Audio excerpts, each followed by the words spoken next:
Thank you very much, everybody. So this is a big, big day, a beautiful day, potentially one of the great days ever in civilization. Things that have been going on for hundreds of years and thousands of years. At least we're at a minimum very, very close, and I think we're beyond very close. And I want to thank Bibi for really getting in there and doing a job. We've worked well together, as we have with many other countries, both of us, with many other countries, which is the only way this whole situation gets solved. And I'm not just talking about Gaza. Gaza is one thing, but we're talking about much beyond Gaza. The whole deal, everything getting solved. It's called peace in the Middle East. So today is a historic day for peace, and Prime Minister Netanyahu and I have just concluded an important meeting on many vital issues, including Iran, trade, the expansion of the Abraham Accords, and most importantly, we discussed how to end the war in Gaza, but it's just a part of the bigger picture, which is peace in the Middle East. And let's call it eternal peace in the Middle East.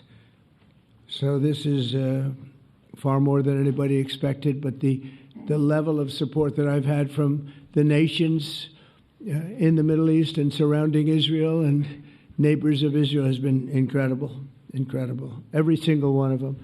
This afternoon, after extensive consultation with our friends and partners throughout the region, I'm formally releasing our principles for peace, which people have really liked, I must say. And these are done, not just routinely done, these are done with total consideration and working with the nations that we're talking about. All of these nations have made contributions to those suggestions. I want to thank the leaders of many Arab and Muslim nations for their tremendous support in developing the proposal, along with many of our allies in Europe. Europe has been very much involved, and as I was called by many of the European leaders, most of them saying, "Is this true? Are you really doing peace in the Middle East? This is the most incredible thing we've heard." Some think it's the biggest thing they've ever heard. They called just to find out, was it just a rumor or is it actually done? And then they said, have you spoken to the Arab leaders? Have you spoken to all of the other leaders that we have to get? A lot of people involved in this one. I also want to thank Prime Minister Netanyahu for agreeing to the plan and for trusting that if we work together, we can bring an end to the death and destruction that we've seen for so many years, decades, even centuries, and begin a new chapter of security, peace, and prosperity for the entire region. And I want to just say that my meetings and dialogue that we had with so many countries, Saudi Arabia as an example, the king is a phenomenal person. The Emir of Qatar, he's incredible people. UAE, and that's MBZ and ABZ. We're totally involved. These are the people that we've been dealing with and who've been actually very much involved in this negotiation, giving us ideas, things they can live with, things they can't live with. Pretty complex. I mean, after 2,000, 3,000 years, whatever it is, I guess it's got to be a little complex, or it would have been done a long time ago. The King of Jordan was with us, as you know, in the United Nations. The President of Turkey, President Erdogan, is a friend of mine, a strong man, but a good man. President of Indonesia, somebody who's an amazing leader, Prabowo. He is an amazing leader and respected by everybody. He was in the room with us. We were together with most of these people that I'm mentioning. Others were by phone or the next day. The Prime Minister and the Field Marshal of Pakistan, they were with us right from the beginning. Incredible. In fact, they just put out a statement that they fully believe in this pact. It just came out just as I was walking around. They said, sir, you have a big notice from the Prime Minister of Pakistan and from the Field Marshal that they back this 100%. President El-Sisi of Egypt, who's terrific. And these are people I've gotten to know over the years. I mean, I would say it started around 2015 and then went into 2016 when the presidency officially began. But I've known him actually for a long time, and there are many cases really great men. I can't say in all cases, but I will tell you in many cases they're great men and some great women too. They tend to be mostly men, however, I will say that. But if accepted by Hamas, this proposal calls for the release of all remaining hostages immediately, but in no case more than 72 hours. So the hostages are coming back, and I hate even saying this from the standpoint, doesn't sound right, but it is so important to the parents. The bodies of the young men, I believe in almost all cases, the young men are coming back immediately. I met with parents. The parents felt as strongly about getting the body of their dead boy back as they did as though the boy were alive and well. It's so important to them. And it means the immediate end to the war itself, not just Gaza. It's the war itself. Under the plan, Arab and Muslim countries have committed, and in writing in many cases, but I actually would take their word for it. The people I mentioned, I'd take their word for it, to demilitarize Gaza, and that's quickly. Decommission the military capabilities of Hamas and all other terror organizations. Do that immediately. And we're relying on the countries that I named and others to deal with Hamas. And I'm hearing that Hamas wants to get this done too, and that's a good thing. And destroy all terror infrastructure, including the tunnels, weapons, production facilities. They have a lot of production facilities that we're destroying. They'll also help train local police forces in the areas that we're discussing right now, in particular in and around Gaza, working with the new transitional authority in Gaza. All parties will agree on a timeline for Israeli forces to withdraw in phases. They'll be withdrawing in phases. No more shooting, hopefully, as progress is made toward achieving these goals. Arab and Muslim nations need to be allowed the chance to fulfill these commitments of dealing with Hamas. They have to deal with them because they were the one group that we have not dealt with. I haven't dealt with them. But the Arab countries are going to, and Muslim countries are going to be dealing with Hamas, and I believe they've already been there. I think they probably have an understanding, and they haven't maybe mentioned that, but I would imagine they do. Otherwise, they wouldn't have gone as far as they've gone. If they're unable to do so, then Israel would have the absolute right and actually our full backing, the U.S. full backing. Marco's here, and a lot of our leaders are here, our great Vice President, Susie Wiles, Steve Witkoff, Jared Kushner. They've been so involved in this process. I don't think anybody else could have done it or even come close. But it's we're right there. We're right there. First time in thousands of years, I think you can probably say, if you really look into it, if you study back, if you're a scholar, you would say thousands of years. Israel would have my full backing to finish the job of destroying the threat of Hamas. But I hope that we're going to have a deal for peace. And if Hamas rejects the deal, which is always possible, they're the only one left. Everyone else has accepted it.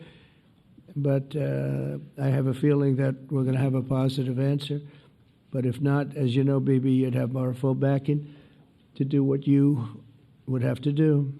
Everyone understands that the ultimate result must be the elimination of any danger posed in the region, and that danger is caused by Hamas. The tyranny of terror has to end, and this is, again, something that we're looking for. This is eternity. This is for forever. To ensure the success of this effort, my plan calls for the creation of a new international oversight body, the Board of Peace, we call it, the Board of Peace, sort of a beautiful name, the Board of Peace, which will be headed, not at my request, believe me, I'm very busy, but we have to make sure this works. The leaders of the Arab world and Israel and everybody involved asked me to do this, so it would be headed by a gentleman known as President Donald J. Trump of the United States. That's what I want, is some extra work to do, but it's so important that I'm willing to do it, and we'll do it right, and we're going to put leaders from other countries on, and leaders that are very distinguished leaders, and we'll have a board, and one of the people that wants to be on the board is the UK former Prime Minister, Tony Blair, good man, very good man, and some others, and they'll be named over the next few days, and it'll be quite the board. Working, everybody wants to be on it now. I don't know if that had anything to do. They named me and everybody else wanted to be on it. I guess they figure, well, he's a soft touch. He'll be easy to deal with. Working with the World Bank and others, it will be responsible for recruiting and training a new government that will be made up of Palestinians along with highly qualified experts from all around the world. Hamas and other terrorist factions will play no role in the board, but they'll play no role in the governance of Gaza at all, directly or indirectly. As you know, thousands of Hamas leaders have been killed and soldiers have been killed. And we can never forget October 7th, but thousands have paid the price for that. And now it's time to get our hostages back and get back to trying to build something that's really great and very important. In our meeting today, Prime Minister Netanyahu was very clear about his opposition to a Palestinian state. And he continuously mentions October 7th, and I understand that. Most people do. And I understand and respect his position on many things, but what he's doing today is so good for Israel. I notice that they have large crowds gathering in Israel all the time, and they have my name up. They like me for whatever reason, Bibi, I don't know, but they do like me. But they say two things: please get the hostages back and please end the war. They've had it. It's had it. So I think it's a very popular thing you do, because he's a warrior. He doesn't know about getting back to a normal way of life, but he is a warrior, and Israel's lucky to have him. But now the people want to get back to peace. They want to get back to normalization in a true sense. Several countries have foolishly recognized the Palestinian state. As you know, some of our European friends, allies, good people, but they're really, I think, doing that because they're very tired of what's going on for so many decades. They've been presidents and prime ministers for years, and during this time, having to do with the Middle East, all they're doing is talking about the same thing over and over. They want to see it get back. And nobody wants that more than me, or I believe Bibi too. But the people of Israel want it. They really want it. They want the hostages back. That includes the probably 32 bodies that we're talking about, 20 people that are living, 32 or so people that are dead, and they want to have peace. So let us not forget how we got here. Hamas was elected by the Palestinian people. Israel withdrew from Gaza thinking they would live in peace. Remember that a long time ago? They withdrew. They said, you take it. This is our contribution to peace. But that didn't work out. That didn't work out. It was the opposite of peace. They pulled away. They let them have it. And I never forgot that, because I said, that doesn't sound like a good deal to me. As a real estate person, I mean, they gave up the ocean, right? Ron, they gave up the ocean. They said, who would do this deal? And it still didn't work out. They were very generous, actually. And they gave up the most magnificent piece of land in many ways in the Middle East. And they said, all we want to do now is have peace. And that request was not honored. Instead of building a better life for the Palestinians, Hamas diverted resources to build over 400 miles of tunnels and terror infrastructure, rocket production facilities and hid their military command posts and launch sites in hospitals, schools, and mosques. So if you went after them, you'd be after them, and you wouldn't even realize you ended up knocking out a hospital or school or a mosque. That terrible thing, terrible way to have to fight. No fight is good, but that's a real bad one. So there are many Palestinians who wish to live in peace. Many. I've seen so many of them, and they have support. And I challenge the Palestinians to take responsibility for their destiny, because that's what we're giving them. We're giving them responsibility for their destiny, fully condemn and prohibit terrorism and earn their way to a brighter future. They don't want the life that they've had. They've had a rough life with Hamas. If the Palestinian Authority does not complete the reforms that I laid out in my vision for peace in 2020, they'll have only themselves to blame. We're giving them an amazing footprint, and they have amazing support from the leaders of the Arab world and the Muslim world, the great leaders. These are great leaders. These are unbelievable leaders that have built great countries and very wealthy countries. What the future holds for the Palestinians, no one really knows, but the plan that we put forward today is focused on ending the war immediately, getting all of our hostages back, getting everything back. Hard to believe when you even say it.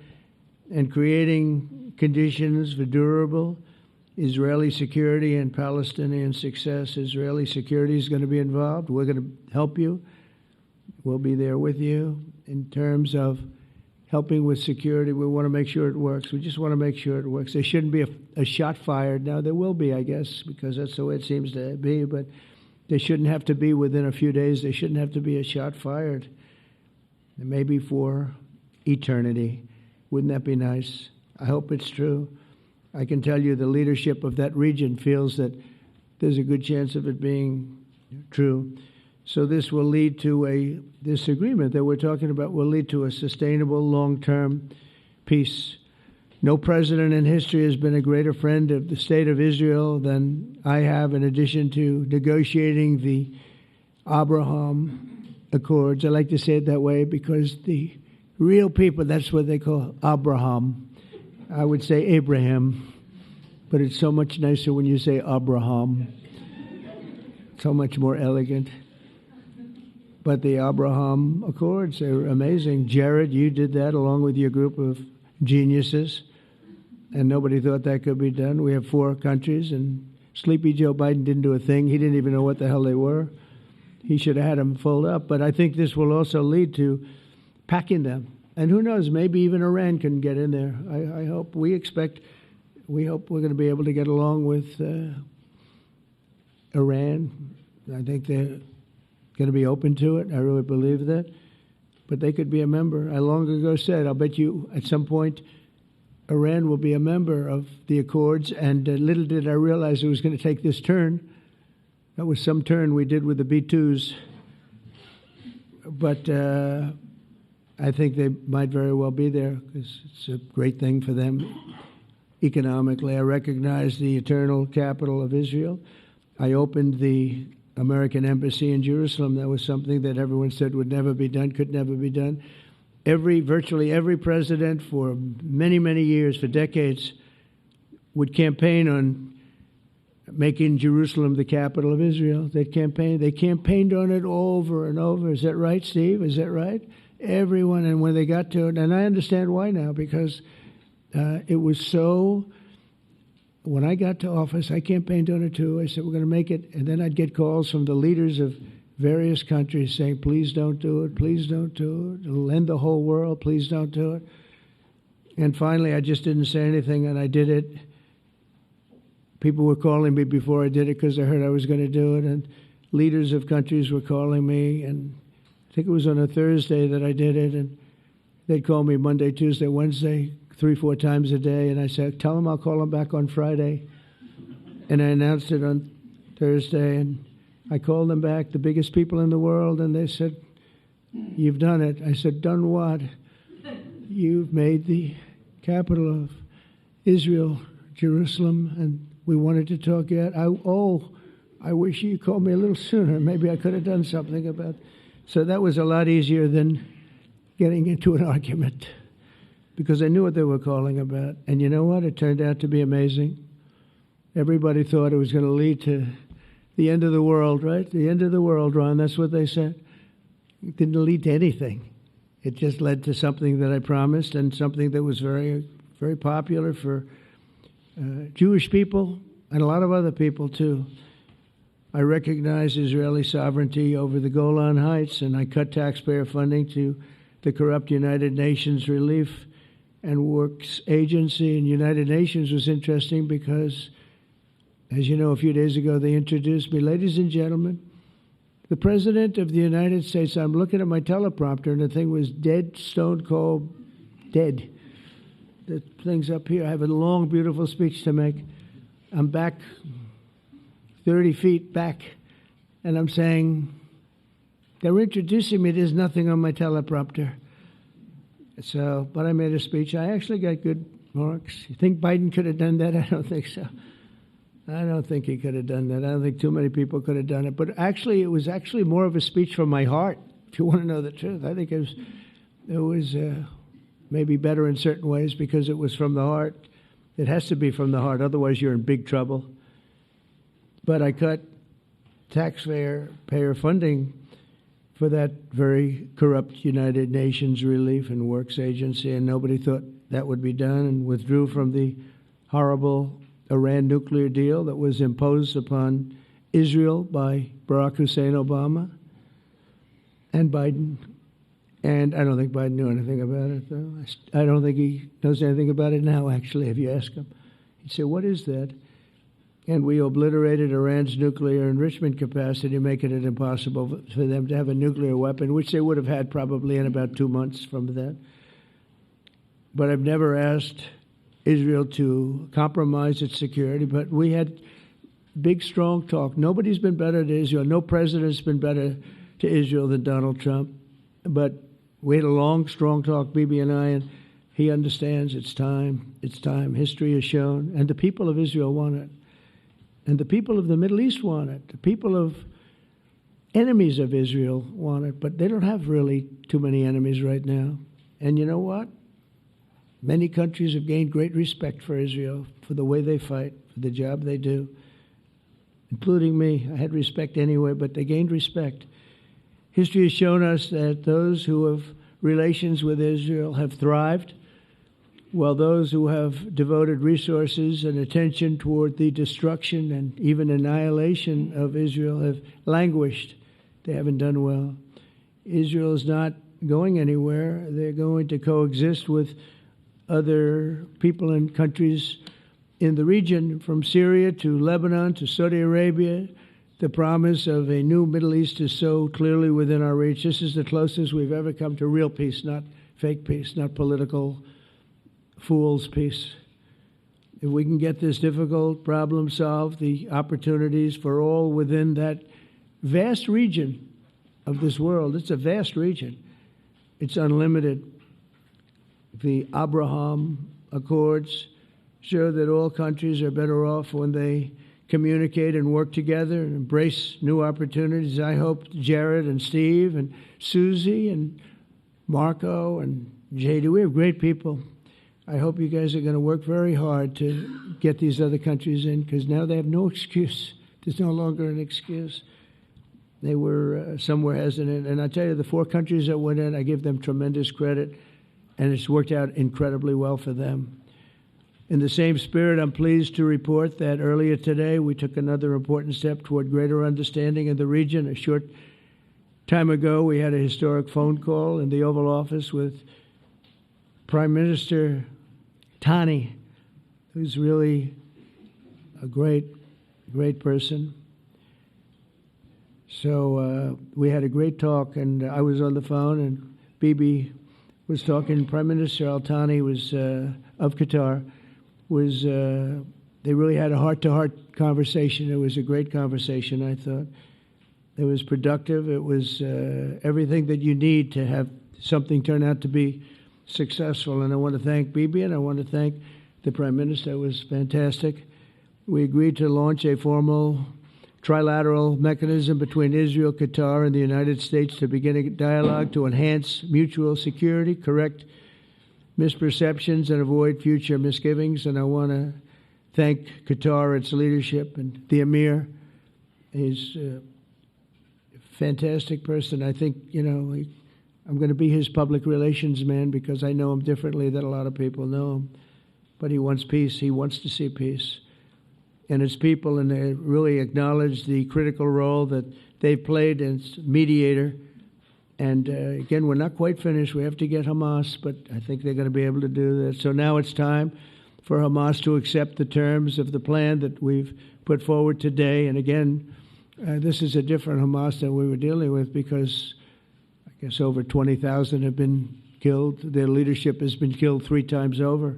So you're really dealing with different people than we've been dealing with over the last 4 years, 5 years. Everyone has done their part and come to the table in good faith. Our Arab and Muslim partners are fully prepared to step up and fulfill their commitments for the benefit of the people of Gaza and the entire region. They're willing to step up and do a lot. They really are. There are a lot of good people involved. Everybody who wants to see an end to the violence and destruction should be united in calling for Hamas to accept the extremely fair proposal so that we can end the war and get us back our hostages right now and have everlasting peace. And I look forward to having relationships with everyone. As the chairman of the board, I'll be involved, and we'll have meetings with some very smart people that'll be working over there to make sure that we haven't just been wasting time with an agreement that doesn't get done. The task of building peace will not be easy. There are some of the hardest problems in the world to solve, and that's why it's been going on for so many centuries. But too many lives are at stake not to try, and this was more than a try. I mean, I think this is something that gets done when you have virtually every country, and these are powerful, powerful countries that have a lot of money, and the money can make things happen. A lot of countries try, and they don't have any money. These are very rich countries that can make things happen. So together we'll forge a much safer and more hopeful future for everybody, including Israel. And I want to thank Prime Minister Netanyahu for his partnership, and I want to thank all of the leaders, the kings and the emirs and the presidents and prime ministers, people I mentioned. And they've been absolutely fantastic to work with, and it's just happened very quickly. It's happened from a couple of weeks before I had a couple of meetings, but a couple of weeks before we went to the United Nations, and we had some incredible meetings. It all came to place. It all took place, and everybody wanted to be a part of it. I don't have anybody that's saying we don't want anything to do with it. It's just the opposite. And I'll tell you, a couple of years ago, a year ago, I don't think we would have had this kind of participation, Mr. VP, right? I don't think we would have had. It's been amazing. The participation was 100%. Everybody wants to be a part of it. And everybody, those very strong countries, everybody wants it to work. So, Bibi, congratulations on this.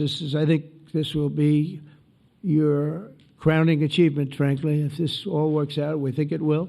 It's going to be your crowning achievement. And I want to thank you very much for being here. Thank you. Please. Thank you.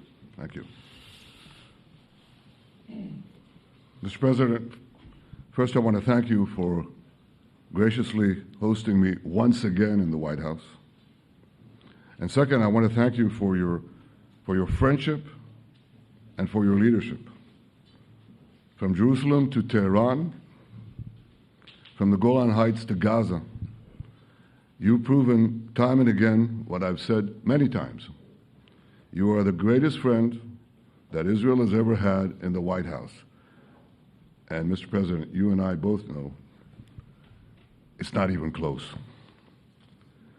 While you focus at home on making America great again, your leadership abroad is changing the world for the better, ending wars and advancing peace.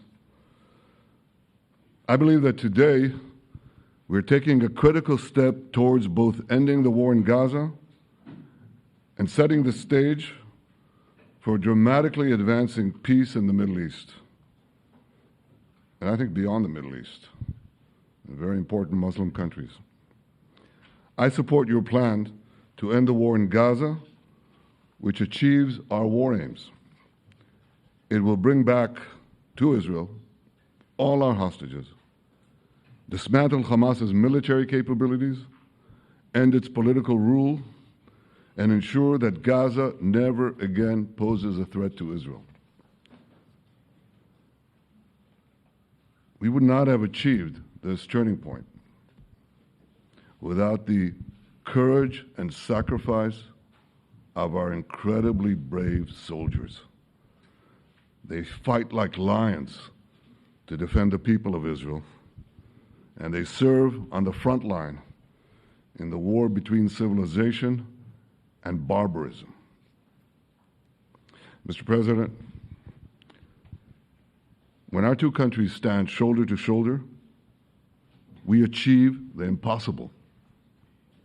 Just a few months ago, in Operation Rising Lion and Operation Midnight Hammer, we struck a decisive blow against Iran's nuclear and ballistic missile program. Your bold decision to send those B-2s made the region safer and the world safer. Now, under your leadership, we're taking the next step to win the war and expand the peace. Your plan is consistent with the 5 principles my government set for the end of the war and the day after Hamas. Everybody asks, what is your plan for the day after Hamas? Here's our plan. Pass it in the cabinet.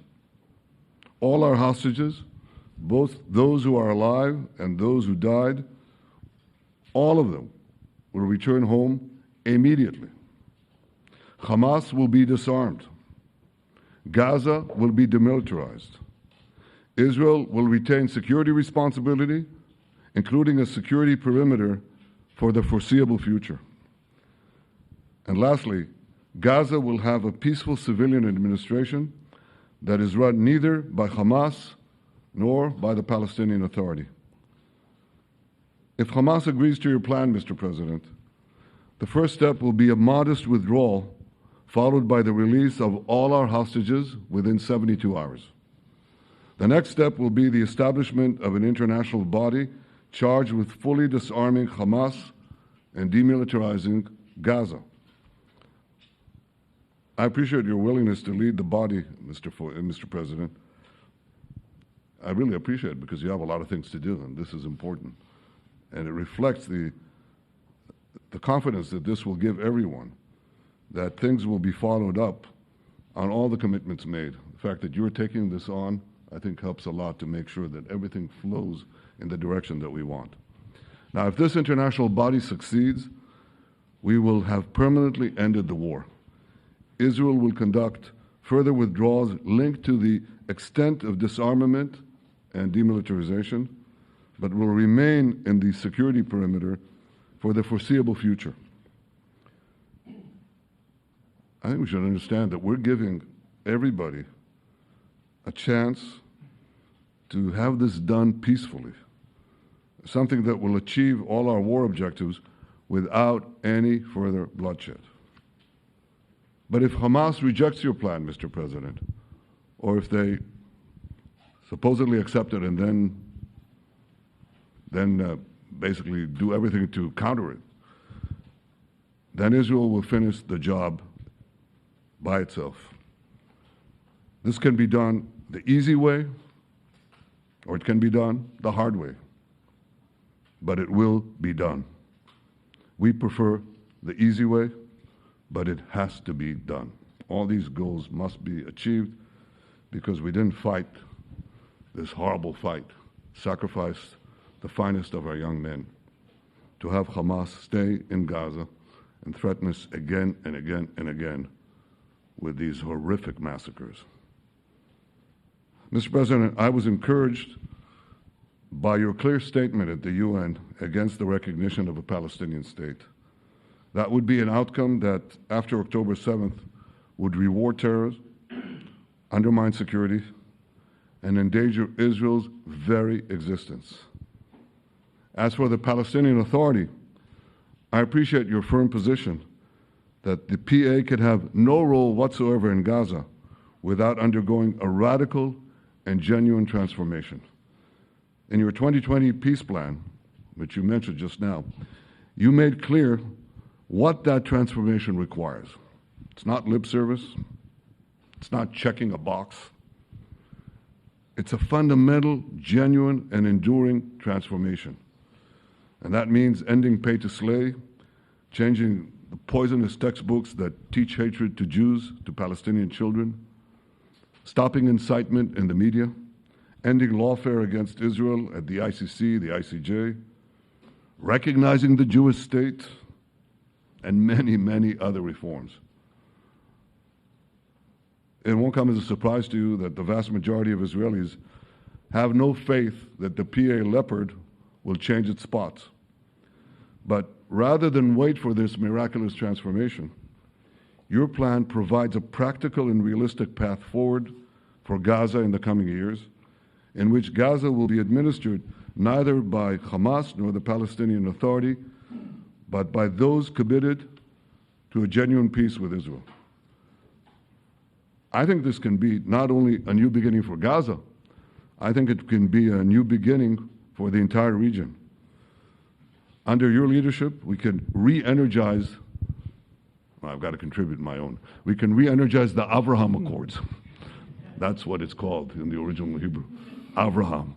Abraham is fine, Abraham, however you want to call it.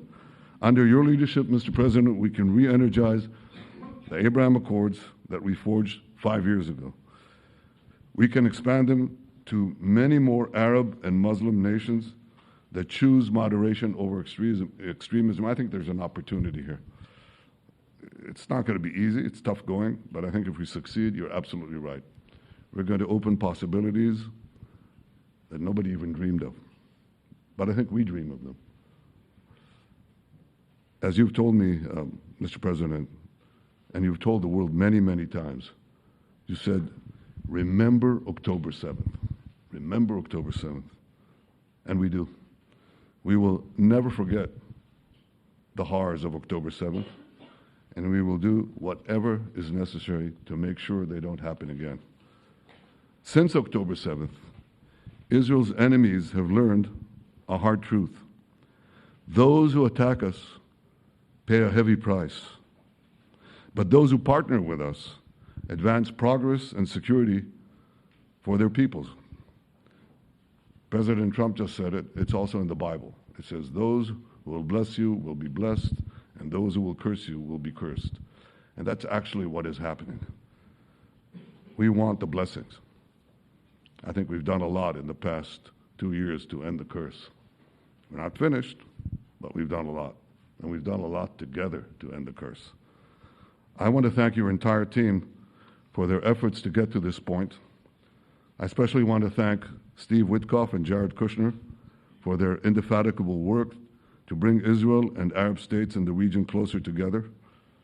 I am deeply grateful to both of them for their work. We had a phone call today just to make it clear.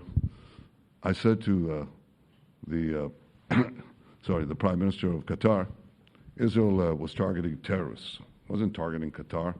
And of course, we regretted the loss of the Qatari citizen, wasn't our target. And I very much appreciate President Trump's proposal to have a trilateral body, the United States, Israel, and Qatar, to work out respective grievances. There are quite a few.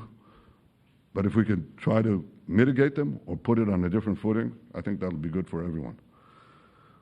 Above all the people, the fine team, and many helpers who've done this, I want to thank you, Mr. President. History has already shown that under your leadership, Israel and America can change the face of the Middle East. And today I'm hopeful that your plan to end the war in Gaza will do so again and do so soon. It will free our hostages, end Hamas's tyranny in Gaza, and enable a more secure and prosperous future for the peoples of our region. Thank you, Mr. President. May God bless America. May God bless Israel. May God bless the indispensable alliance between our countries.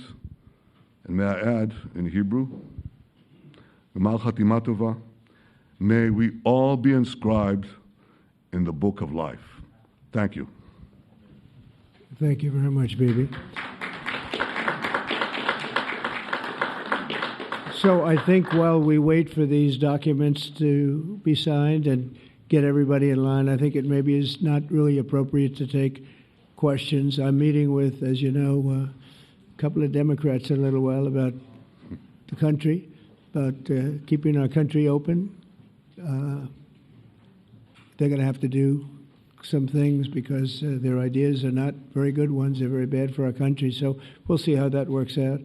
But this is something that was really historic today. This was something that was amazing. I think, Bibi, I mean, depending on you, I think while we're waiting for signatures and waiting for approvals from a lot of different countries that are involved in this, we probably shouldn't take questions? Or would you like to take a question or two from perhaps a friendly Israeli reporter, if there's such a thing? That's a very, very tough proposition. But I would think, Mr. President, that I would go by your instinct that this is, we'll have enough time for questions. Let's settle the issue first, I think. Thank you very much, everybody. Thank you.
Unhook me. This one? It's too red. God bless you. There you go. Thanks, James.